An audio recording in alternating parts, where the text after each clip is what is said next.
I'm Fred Bautista, the librarian at South El Monte High School, and today we're going to be talking about a powerful program called Cami, an application that allows you to modify PDFs and to make them interactive for your students. This presentation mirrors a professional development session I gave this last Friday, so if you attended the session, I'm going to be taking a look at pretty much the same material in the same order in this video. So if you need to review something, you can go to that place in the video to find your information. First, I'm going to be taking a look at two different documents, a history document and a math assignment, to show you the power of Cami. And then we're going to dive more deeply into the tools that Cami allows you to use. And finally, we're going to be taking a look at some of the functional things you need to know in order to make Cami work for you within Google Classroom. We'll also be taking a look at how Cami can allow you to create PDFs or divide PDFs into. Before we do anything, we need to make sure that we have Cami installed and that students have Cami installed as a Chrome app in their browser. Now you'll notice under the waffle that there is a Cami icon here. If you click on this, it'll open up Cami within a web page, and it'll give you several options. It gives you the option to do these two things up at the top. OCR is a way to convert PDF documents into more readable PDF documents, because sometimes PDFs are just images, really. And OCR also can convert other types, like a picture, into a PDF. And split and merge, we'll take a look at a little bit later, is a way to combine two PDFs together or separate PDFs apart so that you can tailor-make your own PDF.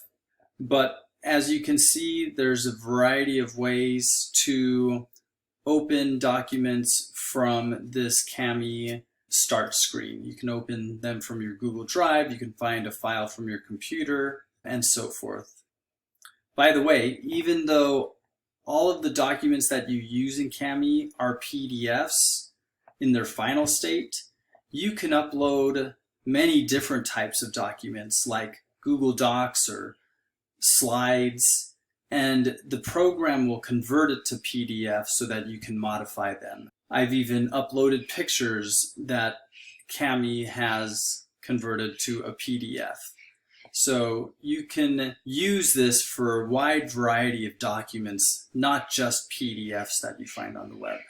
The first thing, though, that we have to make sure is that we have the Cami app in our browser.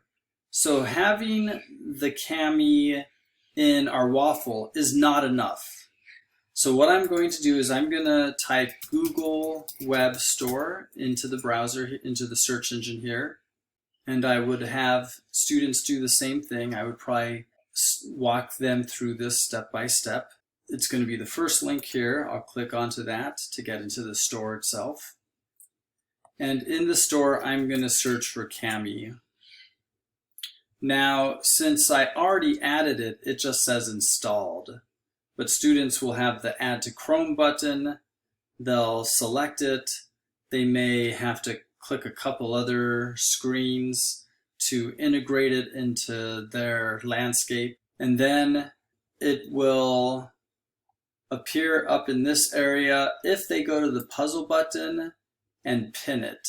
So right now I have Cami down here, and it's pinned, so it's showing up in the Chrome bar at the top of my page. Now that I have Cami, I'm going to be able to use the program fully and to integrate it into my Google Classroom.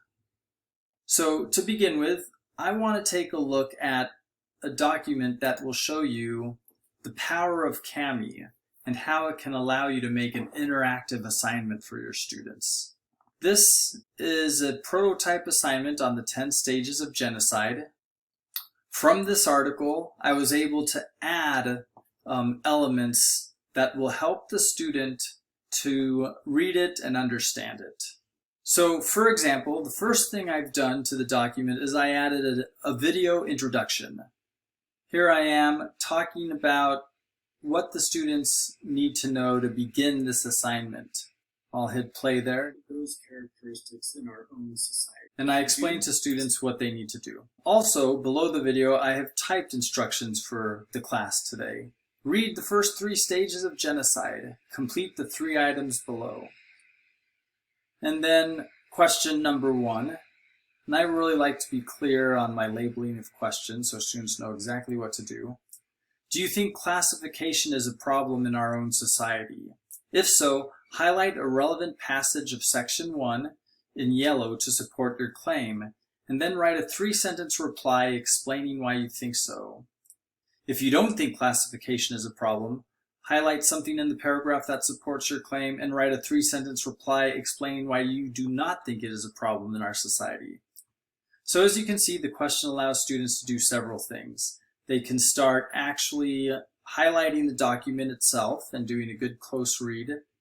And then they could go and write a reply to the question and think about the deeper level issues that I'm asking them to contemplate. Notice in this document here, I put a teacher note.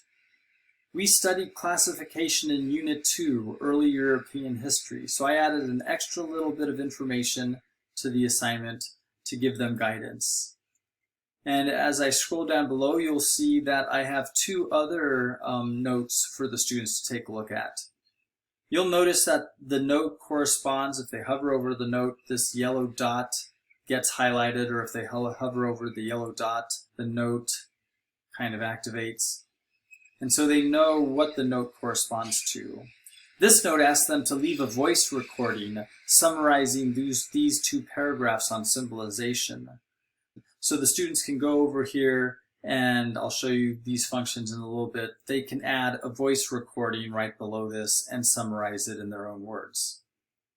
The third note here includes a YouTube link so that students can watch this outside information from right within their document and then answer number 3, comparing the video to this 3rd section on discrimination. So as you can see, there's a lot of different modalities that students use to interact with this document. And this document is just a very powerful way for students to do a reading that otherwise might seem to be, for the student, too overwhelming or too unattractive because it's just a whole bunch of text originally. Now, let's take a look, while we're staying within this history document, at some tools that we have available to us. And then after that, we're going to jump into the math document and take a look at how that could work. But I'm going to now highlight some of the tools that Kami allows us to use. The first tool here is a select tool. So I can select a hand if I want to do certain types of things like move objects around. Select annotations allows me to highlight things that I've added and highlight a whole group of them and delete them or do whatever I want with them. So these are just selection tools. The dictionary tool allows me to double click on a word and the Oxford English Dictionary pops up and gives me a definition. The text to speech tool allows me to read the page. The markup tool is really powerful. Now notice when I click on a tool, a side window pops up with a whole bunch of different subtools that I could use. So don't look at this and say, hey, I can't see the thing I want to do. Remember to click on it and you'll see a whole bunch of further ways to mark up the document in this case. For example, the highlighter. I'll pick a color and highlight my text. The box highlighter allows you to draw a box. Strike through is exactly what it sounds like, and underline is the same as well. Now, when I make those types of marks in my document, I can hover over each of the marks and adjust it. So here I can change the color. Maybe I want the underline to be red instead. I can get rid of the underline. I don't want that one there, so I'm going to remove it. And I can make a comment. So I click the comment box, and now I'm going to make a comment that's tied to the underline. Actually, I'll delete this one. I can also copy the underline to my clipboard. The comment box over here allows me to add these interactive comments. The first one is a text comment. For example, let's say I want to have a text comment on the side of the document that allows me to direct the students on what they should do. Complete this by 12. A voice comment is similar, but it allows me to leave a voicemail. So now I'm recording my voice comment, and I can leave something for the students to listen to. The video comment creates something like this. And then there's this one called screen capture. And I'm going to show this a little bit more when we get to the math page. But it's really an awesome tool that allows you to talk about the document and record what you've said about the document, and then attach that recording to the document so that students could review it at any time. So I'll show you that when we get to the math assignment. Here we have a text box. A text box is different because when I create a text box, it is created on the document rather than to the side. So here I can ask students to do a quick write. In this document, I don't have a lot of space within the document, so maybe I would have the students do it on the side. There we go. And I can go up here and add a background color to my text box to make it stand out more, and adjust the size of the text and do other things that you may be familiar with from other applications. But there we go. Now I have another little piece of interaction that the students can deal with. And I can do other things like make a drawing on my document, put shapes on my document. If I hold down Shift, I can create a perfect square or a perfect circle. If I don't hold down Shift, I can create any type of circle or square I want. I can insert a line. And then I could take this eraser tool and erase things I don't like. If I select all annotations, it also erases the highlighting. If I select this one, it only erases drawings and shapes. By the way, I can toggle this menu bar so it appears on this side, and that's useful if a student is left-handed and they're using a touch screen.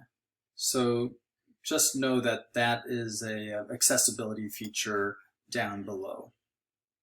Okay, now that we've taken a look at some functions that we can use, I'm going to jump over to this math worksheet. And on this math worksheet, I'm going to show you a couple more things that we can do with the tools in Kami. So in this math sheet, we will want to put, for example, equations and use math language. Or if you're a science teacher, you might want to write chemistry equations. And there's an easy way to do that. But before I show you that, I'm going to go back to the tool that I mentioned previously, and that is a screen capture tool. And let's say I'm presenting this worksheet to my class, and I want them to know how to write an equation. I'm going to select the screen capture tool. I'll select my entire screen I'll select the application. I want to select the linear equations one. I don't need to share my entire screen. And then I will click share. And now it's recording this page while I talk. And what's cool about this is once I'm done teaching the students, I can click done, And this recording will stay here by the side of this document in perpetuity for the students to refer back to. So I'm going to show you how to put an equation into this worksheet, and then I'm going to show you a tool that allows you to make lines of equations. So the equation tool here allows me to make one line. So I can go ahead in the equation tool and write what I want to write. 2 plus 3 equals 5. But I could also go here to the insert symbols and choose a wide variety of symbols that allows me to do certain things, like the square root, and then allows me to put stuff within the square root, and I don't know what that's called, but it allows me to put superscripts and subscripts and a whole bunch of other symbols. Now I'm going to hit done over here on my screencast, and now students can go back and watch this part of the screencast where I presented the equation editor. But let's say I want to have several lines of equations. The equation editor only does one. I have several options. First, I could always put my cursor there and click it again, and the equation editor creates a new line. But the other way can also be helpful. So I'm going to create a text box over here. And now over here, up in the very top, I have this formula button. So I'm going to space until I get right under the 9 and hit the formula. And I'm going to write -9. And the formula does a really good mathematical type format. Then I'm going to space over here. I'm going to hit the formula line again, and I'm going to write -9 again. Then I can go to the next line, and I could hit the formula line v equals -7, and so forth. So an easy way to put multiple lines using the formula line. Now remember the shortcut keys. I can hold down Shift, and 6 is the shortcut key, and I can put a superscript. Or I can hold down Shift and negative, and that does a subscript. So now I can create different types of symbols. I'm going to, right here I have a subscript behind the C. Now I'm going to hit the forward arrow so that I can get back on the regular line. And there I go. I have something that may or may not make any sense. If you want to make a fraction, you have to make sure you're either in the equation box or the formula box. And you can put a slash, 1/2, and I create a fraction. Then I hit the forward arrow to get out of the fraction and continue on with my line. On the second page of this worksheet, I added a PDF that had graphs. Now this second page wasn't in my original PDF document. I used Cami to merge two PDFs together, and in a little bit I will show you this merge function. Now you can go to the drawing tool and just draw something, or you can go to the shapes tool and choose the insert line, and there make a more exact and precise line. And I guess the in-between is holding down Shift. If you're just drawing a line, you can hold down Shift and it makes a straight line too. If I'm inserting a circle and I hold down Shift, it'll be a perfect circle. Same with a square. And there I go. Let's say I want to change the width of the line. I can always click on the line, select a larger width. I can also do several other things with the line. If I click on these 3 lines, I can put an arrow at the edge, at the ends, or I could have an array with just one arrow, and I could select a dotted line. I'm not exactly sure the best way to draw parabolas. If students have a touch screen, it may be easier, but here I put dots on the graph. And now I'm going to select the drawing tool, and I'll do the best I can to connect the dots. Ooh, I don't like how thick that is, so I'm going to make it thinner. But there we go. Not the best solution, but it works. So now let's take a look at the functions that you need to know to integrate Cami into your Google landscape, and how to save files and send things out to students so that they can work on them. First, I want to make sure that my Cami document is saved. I'm going to return to my Cami document here and then make any changes I need to do. So I'm going to go up to this disk here and click Save.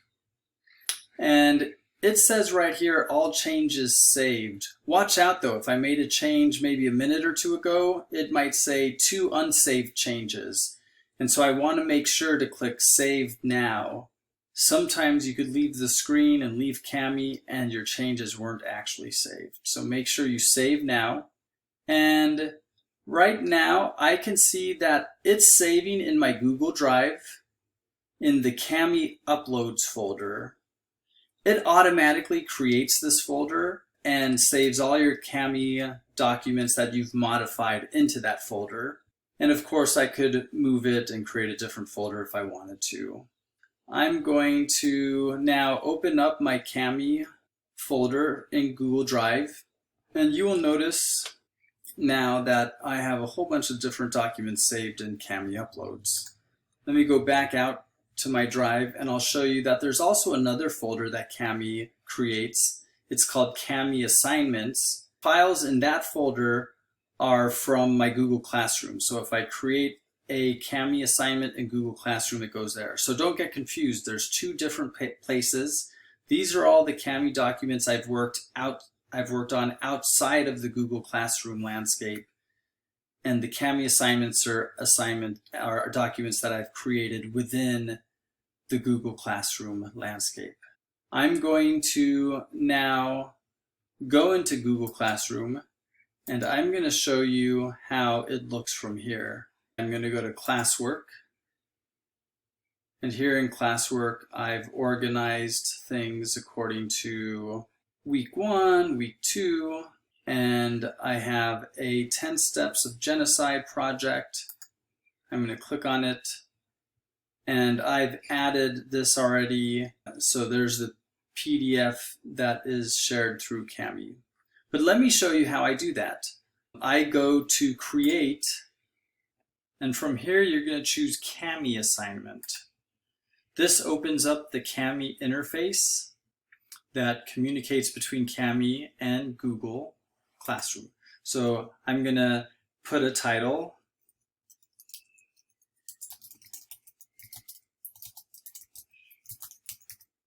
And then down here, I'm going to put my due date, and I'm going to make sure that I add my document. So I'm going to click on the Google icon, and I'm going to go to the Cami Uploads area, and I'm going to make sure I choose the right document there. And just like in Google Classroom, you have options here. I might most of the time make a copy for each student so that each student has the ability to modify their document on their own, and their document is their own, nobody else's. But I can also have students share one copy so that everybody makes changes onto the same copy. And I can even have students not edit the file, so they just look at it. After I set due dates and points, then I can assign it. Let me show you one other thing you could do though. Let's say you wanted to assign a document that students worked on in groups. So instead of all students, I could click this arrow and select just a couple students. I only have one student in this test class, so I can only select one student. Or if I click him again, I deselect him. But then I could send out different documents based on groups. And then instead of making a copy for each student, I would say students share one copy. And I can do this 5 or 6 times for all the groups in my class. And now students are working in groups. And that's awesome because in distance learning, they're usually apart, but now they can come together and kind of communicate. Now, I do not need to have already uploaded a PDF into Kami to be able to use it here in the assignment. Any PDF that I have, I can upload through this Kami interface, and students will be able to open it in Kami and modify it. Once I assign it, it'll be added to my Google Classroom. So in this assignment, I sent a copy to each student, and when I do that, it asks me if I want to send this document along with it. This document explains to students how to add Kami to your browser, and then a couple other things and how to turn in your work. So yes, I want to send that to my students so they have a little bit of extra help. What's cool about Kami's integration to Google Classroom is now I can click on Assigned, and in the Assigned area I can go and view the Kami assignment while the students are working on them. So here in the Kami assignment, I can monitor whether this student is doing the right thing. But let's say the student needs more assistance, so I could go over to Comment and select a voice comment, and I'm going to add a voice comment right up to the top, and I'm going to ask the student, I'll allow the microphone, and I'll ask the student, how are you doing right now? Tell me, give me some feedback in a voice comment right below this, telling me what you think about this document. I've now added a voice comment, so I'm communicating to the student through this document in real time. That can only happen, however, if I select Grade with Kami. I had this selected from before, but if I don't have that selected, then I can't go in and edit it. So without the Grade with Kami box, you don't really see everything laid out in the really nice format that it should be at. I don't see the video, etc. So I want to click that Grade with Kami in order to be able to enter the document in a more interactive way. Now let's see what will happen if a student wants to download the Kami document. They will click on the document, and what they need to do is open with Kami. They have to press that button. So once they open the document, they can interact with it, they can do all the things they need to do, write their replies. When the student is ready to submit the document, because you have used the Kami interface in Google Classroom, they have this turn-in button that integrates right into Google Classroom. So they can turn their document in right from here. They can also, of course, save their document to their drive and do those other things that they might want to do. But here I'm going to turn it in right to Google Classroom. I'm going to authorize Google Drive in order to do that. Now it is submitted to the Google Classroom. When you're viewing student work, and many people have worked on the document, you will notice that there are these circles at the bottom of the page that tell you who did what. You can select them to take away the work of one contributor so that you can view exactly what each person worked on. So that will help you to see who contributed to the group. So to end this presentation, I'm going to talk about a few last functions that are really helpful in Kami. And first, I'm going to talk about how to load documents into Kami. And second, I'm going to talk about a function that allows you to create your own PDFs in any order you want. So if I click over here on the Open File, I can now open a file from my computer, from Google Drive, and from other places. I'm going to select Google Drive. I noticed when I'm using this screen, I don't see all my files. It just kind of stops at some point, which is a little bit frustrating. So you might want to, before you do this, organize all of the files that you want to use up at a top folder, or you just know the name of your file and you type it here. So I'm going to now look for a file, and what I'm going to show you is that I can import a Google Doc and it will convert it into a PDF. I'm not sure why it shows this screen, but if I just wait a little bit more, it will pop up. And now this Google Doc has been transformed into a PDF. And I can do all the things I need to do to highlight it and so forth. You'll also notice that when you're on the web, and I go into a website and find a PDF here, and I'll double click it to open it up, I get the Open with Cami symbol again. So I can open that, and it goes into Cami. And I can import pictures and many other types of files, like I mentioned before. This one says it was a scanned PDF, so it's kind of scanned like an image. Would I like to add text?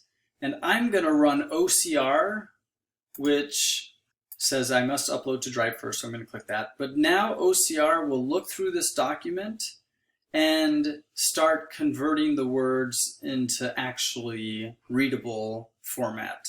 So it's making it a true PDF.